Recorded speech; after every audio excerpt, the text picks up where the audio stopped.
Hello అండి, అందరూ ఎలా ఉన్నారు? ఈరోజైతే మా కడపలో ఫుల్గా వర్షం అయితే పడుతుందండి. నేనైతే మామిడికాయలు పచ్చివి కట్ చేసి ఎండలో వేశానండి.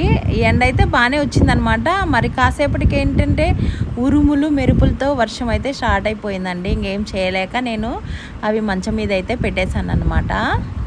ఇవి మనకు ఎండాకాలం వెళ్ళిపోతుంది కదండి, వర్షాకాలం వస్తుంది కదా, అప్పుడు మనం ఏదన్నా ఈ కర్రీస్లోకి, పప్పులోకి, ఫిష్ కర్రీలోకి అవి అయితే వాడుకోవచ్చండి. అందుకోసమే నేనైతే పచ్చి మామిడికాయలు కట్ చేసి ఇలాగే ఎండలో అయితే వేశానండి.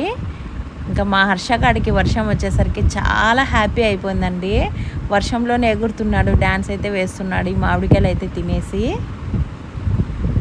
ఇలాగ మీరు కూడా చేస్తారా నాలాగా? ఎవరైనా ఎండలో వేసుకున్నారా అండి పచ్చి మామిడికాయలు?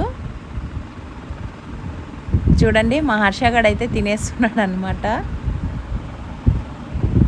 పచ్చికాయలు అయితే ఇప్పుడు దొరకలేదండి, కాస్త కొద్దిగా మాగినట్లు కొద్దిగా పచ్చిగా ఉన్నట్లయితే ఉన్నాయన్నమాట.